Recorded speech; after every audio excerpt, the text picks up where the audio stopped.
Okay, good morning, good afternoon, good evening. Welcome to BWTM Online.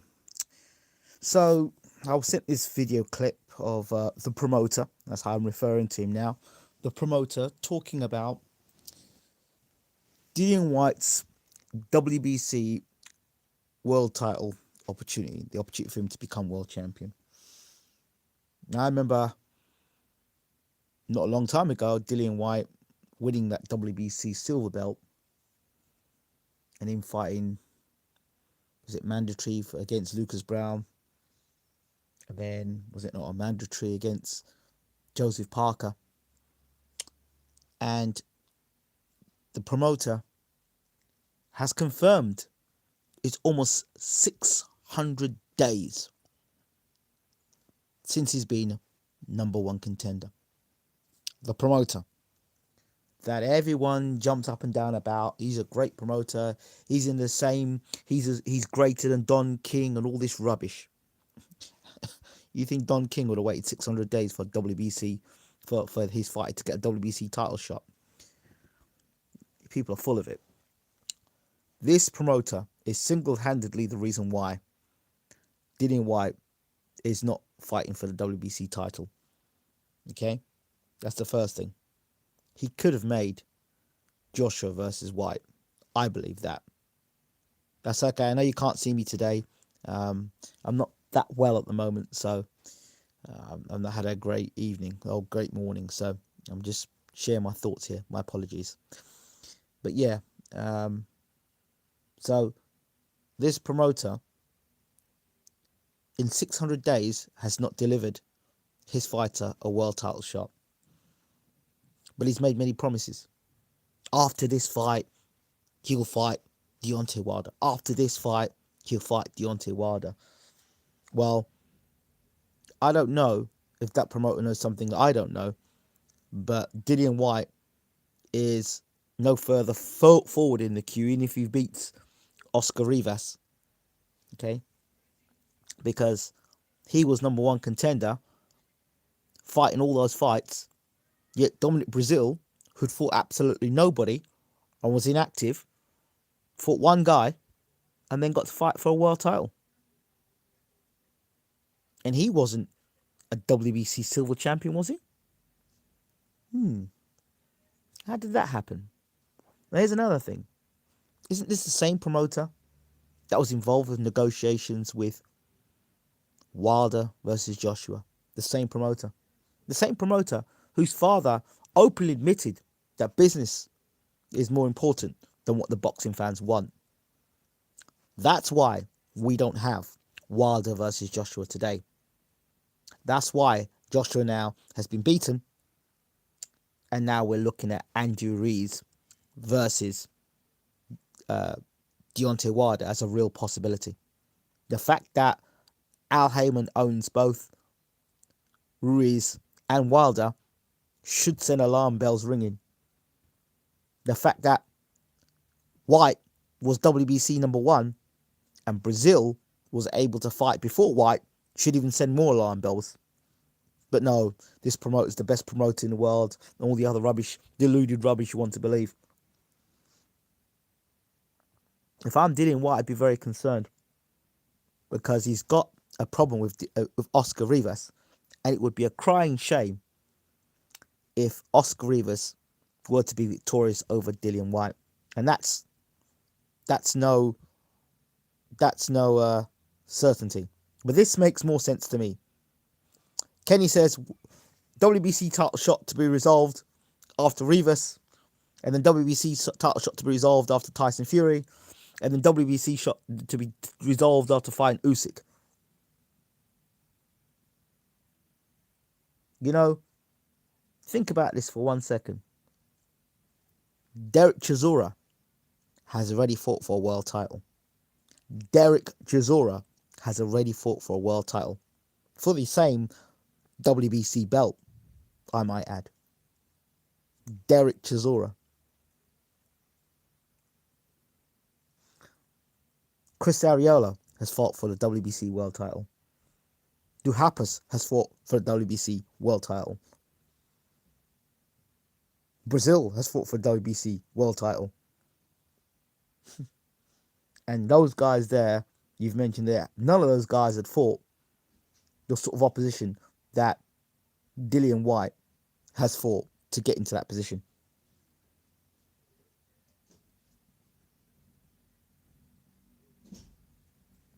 So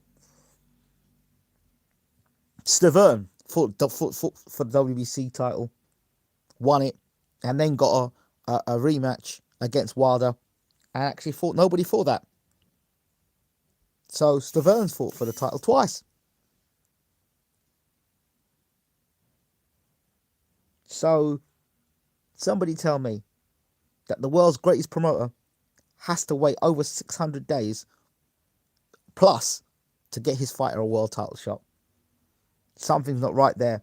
And he single-handedly is the reason why there's not an undisputed champion today. That fight in America should not have been Andy Ruiz. That fight in America should have been Wilder versus Joshua for the undisputed heavyweight championship of the world. As far as I'm concerned, that promoter should not be allowed near any big fight negotiations when you talk about undisputed. I'm sorry. Not when it comes to the heavyweight division. Let him do everything else. But the undisputed, he should never be forgiven for that. But I can tell you, if it was some other bloke, if that was Al Heyman that was in that position, you'd never stop hearing the end of it. Al Heyman's the reason why the undisputed title. Listen, when you hear it out of their own mouths, you can't accuse Al Heyman of everything because you never heard it come out of Al Heyman's mouth, but you heard it come out of the Hearn's mouth. You heard it come out of Barry's mouth. We're not here for the fans. We're here to do boxing business. So, I know while I'm on this point, I'm going to have a conversation very quickly about AJ apologists or AJ excuse makers. This guy is human. I know you guys may think he's from Krypton or he may be invincible, but he got a good old-fashioned arse whooping. A good old arse whooping, right? And the AJ apologists have still come out and make excuses to, he got caught with a lucky punch, he wasn't himself. He seemed himself when he dropped Ruiz. That was all well and good. The fact of the matter is this: the more apologies you make for AJ, and the more you make excuses for AJ, the less chances of this guy actually doing anything in his career. Because the thing is, if you keep making these apologies for him, saying, well, you know what, it weren't that bad a beating, he should go into a straight immediate rematch, you're ignoring the flaws that got him knocked out in the first place. You're very quick to knock Wilder. Guy's got 8-9 world title defenses. You're very quick to knock Wilder. Very, very quick to knock Wilder.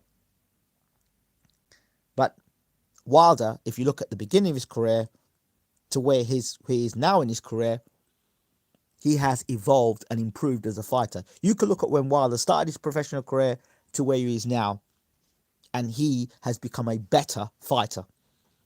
He's become a better fighter and a better boxer. You might knock Wilder. You may knock Wilder for being wild, but the guy can throw a left jab.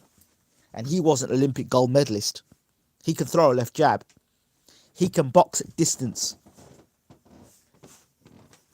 These are the things that people... The levels of AJ delusionary is unbelievable. So, absolutely delusionary. Whyte has had pay-per-view shows after pay-per-view shows fighting non-pay-per-view opponents. Well, you can blame, again, the promoter for this. And while I'm at this, Eddie hasn't totally left him in the dark. Listen, he should have left and gone to top rank. He should have gone to top rank. Whyte should have gone to top rank.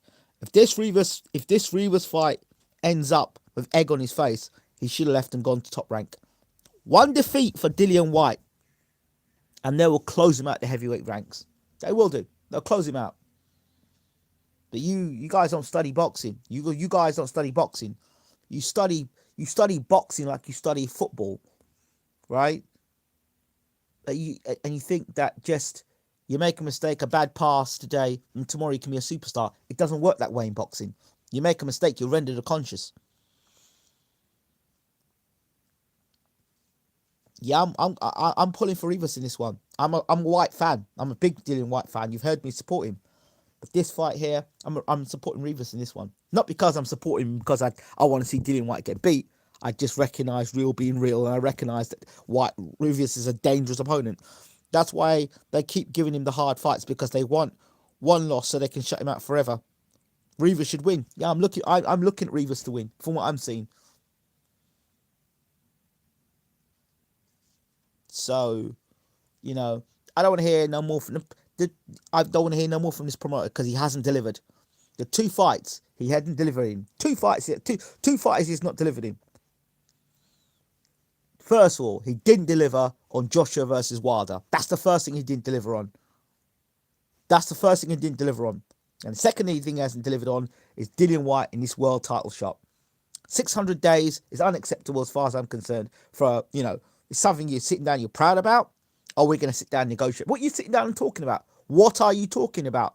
What did you talk about for the Parker fight? What did you talk about for the Lucas Brown fight? What did he fight Helenius for that silver title? What did that mean? God, even Manuel Shah has fought for the WBC title and now WBA champion. Manuel Shah, think about it. Manuel Shah. He's not the best promoter in the world. So where's this all gone wrong? Oh, but he's getting pay-per-view events. Yeah. Pay-per-view doesn't equal WBC world title shot, does it? Pay-per-view doesn't equal world title shot, does it? So, we'll see. But I think it's just a rabbit hole. I've said to you, when I told you a lot about Chisora versus Whyte was the road to nowhere, where did it take us? Where did it take us? Chisora getting chinned. Then he fights Gashi. And then he's turned around. And now, who's he fighting now? Mick Hennessy is more likely to get Dillian Whyte, Hughie Fury, a title shot before Dillian Whyte gets his world title shot. You laugh. You laugh. Hughie Fury's had a world title shot against Joseph Parker. Hughie Fury's fought for the world title. Joseph Parker's fought for the world title. Andy Ruiz has fought for the world title.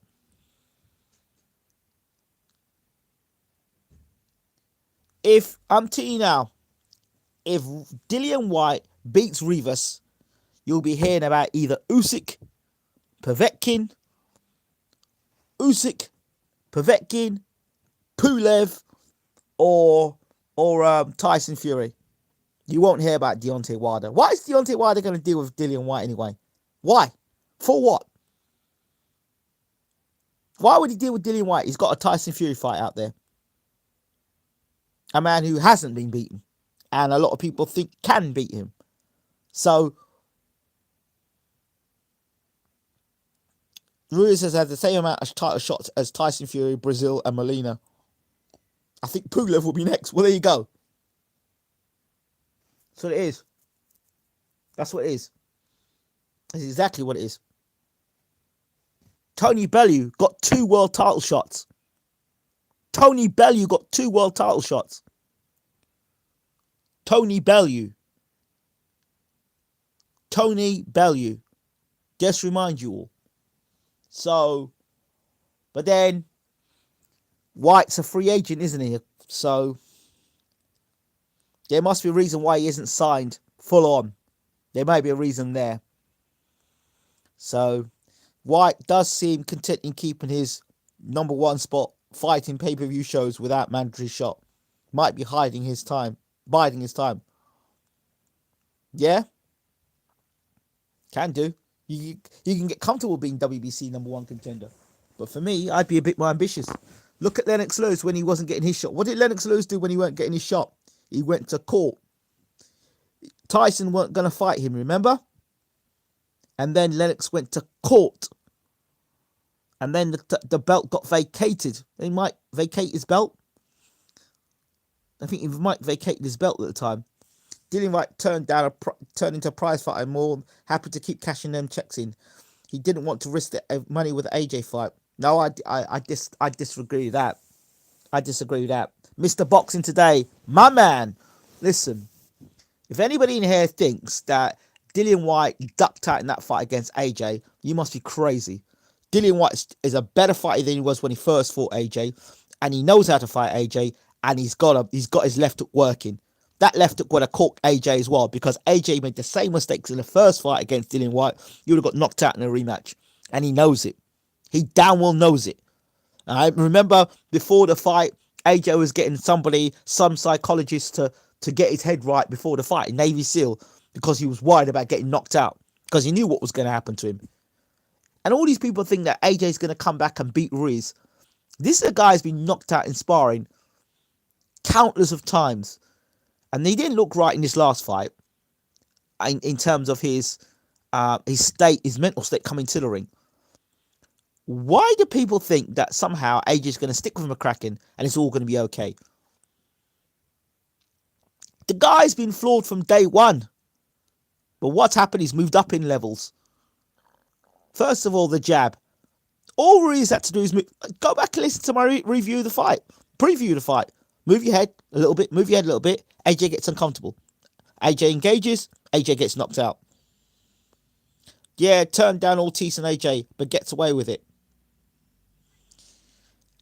Okay, didn't AJ turn down Ortiz? And what's the big fuss about Ortiz? If somebody can tell me, who's Ortiz's best win? All these people keep talking about Ortiz. Wait. You're the same people that I was in the room with, and I told you all, you're full of absolute shit. You turned around and said to me, listen, Ortiz versus Wilder. Ortiz should fight Wilder. I said, watch. When Ortiz matches Wilder and Wilder knocks him out, you're going to call Ortiz a bum. Right? Wilder gets past Ortiz, stretches him, knocks him out. Who was Ortiz beat? Honestly, who was Ortiz beat for all this credibility? Can somebody please tell me? Jennings, who I rate highly, no. He beat Jennings, yes. But did anyone know if he got tested when he fought Jennings? Jennings came out quite openly and said he wasn't tested.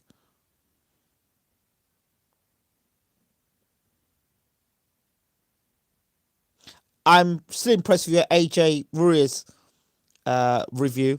Oh, it's flawless. Thank you very much, Mr. Boxing Today. That's great coming from you. That's fantastic coming from you.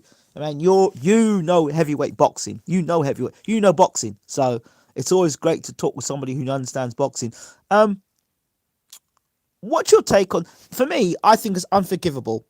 What the Hearns are responsible for, which is AJ versus Wilder for the undisputed. That didn't happen because of them. Solely on them, the promotion, because they had no intention of fighting Wilder until 2020. Them. And it's all been propaganda and spin from them. Right? There people say that AJ deserves a rematch. Why does he deserve a rematch? Why does he getting beaten up like that? When you get beat up like that, does that mean you deserve a rematch? I thought the person that deserves a rematch is that Pearson lady that fought Taylor. That's who deserves a rematch. Because she well and truly whooped Katie Taylor's ass. But I hear nobody talking about, well, Pearson deserves a rematch. I don't hear that. But oh no, AJ deserves a rematch. It's this sort of self-entitlement. You got your ass whooped well and truly. Well and truly whooped. Well and truly whooped. And the American people are not impressed with it whatsoever. They're just not. They're not impressed with it whatsoever. Not at all. Not in the slightest. AJ doesn't deserve. Of course he doesn't deserve. What does he deserve a rematch? Why does he deserve a rematch? What has he done to deserve a rematch? What has he done? Dillian Whyte's more worthy of a world title shot. But there's a lot of AJ excuse makers. And they'll disappear. If AJ gets beat again, they'll run to somebody else. Anthony Johnson got whooped. Yeah. What a way for you to introduce yourself to the American market. What a way to introduce yourself. Getting knocked down 4 times. What a way to introduce yourself to the American market. Eh? What a way for you to introduce yourself to the American market. Pathetic. You know? But I spoke to somebody early today. I think it's OB5 over an American. And he said his words were very interesting. He said that AJ really shouldn't he shouldn't he shouldn't get an American trainer, that he should have a UK trainer. He should have a UK trainer because AJ trashed all the American trainers, and you should stick with McCracken. And that the Americans are they're not buying Tyson Fury. Those boxing fans, they're not buying Tyson Fury. They're not buying the Tyson Fury hype. We'll have to wait and see. But I don't understand how people can rate this guy. I don't know how they can rate mediocre fights, overmatched. And you know what? The next warning I'm giving is watch how Boatsi and what's the other guy's name? It was a voluntary. That's why he deserves it. Don't attack me, bro. I'm not attacking you. But I don't think he deserves it. It was a voluntary. Well, he should have fought Wilder. That's who he should have fought. That's what happens when you try to go for a side door. He should have fought Wilder. He promised the fans he wanted Wilder. Wilder! Wilder! I want Wilder! He should have fought Wilder. Should have fought Wilder. That's what happens when you take a side door. In boxing, you take side doors and you get caught. That's what happens. Try to take it easy touching Andrew Ruiz. It didn't happen. So, but watch the career of Boatsi. Watch the career of Boatsi. If they manage Boatsi like they've managed everybody else so far at that Matchroom stable, then it's not too long before we'll be crying about Boatsi. This guy, with the pedigree that he has, should be getting matched better, and he should be getting tested. But he's fighting guys that are former super middleweights, way over their hill, putting up no opposition whatsoever. This is dreadful, and that's not building a champion. I mean, I just saw him getting called out by Sterling. And who's Sterling? No disrespect. Who's Sterling? Boatsi has got world, global in terms of experience. Who's Sterling? There's a guy on his grind trying to make it. And Craig Richards. No disrespect to Craig Richards again. But these guys are not on Boatsi's level. If you're going to talk about Boatsi the way people talk about him, he's world class, he's this or that. They better match him carefully. Because Boatsi will be the next one. The people who are matching these fighters are not. They must be boxing fans and not boxing connoisseurs. I don't know who the matchmakers are, but the matchmaking's been atrocious. I mean, how do you match Callum Smith with that guy Hassan Nadan? For 35 years old or 40, and he's a career middleweight against a guy who looks like a flipping light heavy cruiserweight. How can you say that's a matchup? That's what I'm talking about. Don't give me the excuses about Boatsi and Yard. It means you don't know anything about boxing. One had hardly 5 or 12 amateur bouts. One went to foot in the Olympics. What the hell are you talking about, boy? Don't take them excuses. Move them excuses elsewhere, mate. That's the reason why AJ got knocked out the way he got knocked out, because of people like you. You've got absolutely no idea about how to build a fighter. You need to build a fighter. Give him testing fights at the right times. That's why all the matchroom fighters are getting beat. Because they're being matched softly. And then when they have to fight decent opposition, they're getting their behind tagged and beat up and knocked out. Or pointed out, boxed. You name them. And Callum Smith is not too great either, because the fight he had against Groves, we know Groves was rushed back into that fight.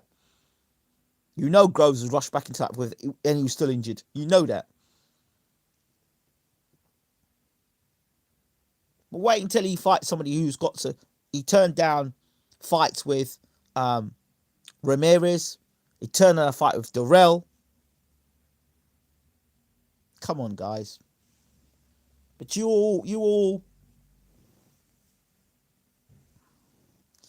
what I call apologists. You know what I mean? Don't see it for what it is. I don't give a damn if Callum Smith doesn't beat Benavidez. No, he doesn't. He doesn't beat Benavidez. Come on, man. This ain't football we're talking about, mate. This is boxing. Yeah, Buatsi and Akoli are next. I'm telling you. They're getting exposed because the matchmaker is not caring for the fighter. That's why they're getting exposed. I preview Undisputed, but I think AJ Ruiz too. I can't read it. I can't read all these comments because I've got it on my phone. It keeps just flashing up. Let me see if I can get them. Here we go. Let me see if I can get this. Right, here we go now. That's it. Goes here. I prefer Undisputed, but hey, Ruiz versus AJ 2. I'm all in. Same fans are thinking Lennox versus Rackman 1 and Lennox Rackman 2, while I'm thinking Lister versus Patterson 1 and 2. Oops, see, there's through. Ruiz is just a better fighter than AJ. Simple as that. And it's like Froch v Groves 1 and 2. But this is worse. Because AJ doesn't have a jab. AJ can't judge distance. AJ can't fight off the backing up. And Ruiz will do the same things again, but even faster. As all he has to do is hit that chin and it's over. I'm out of here. Yeah, the matchmakers are playing Russian roulette with Eddie Stable. Warren's infiltrators. Look at Frank Warren, how he builds his fighters. Look at how Warren's builds his fighters. I'll be interested to see how this fight between what's this guy's name again? Dubois and Gorham goes, and how he builds whoever loses back up afterwards, and what he does next with the winner.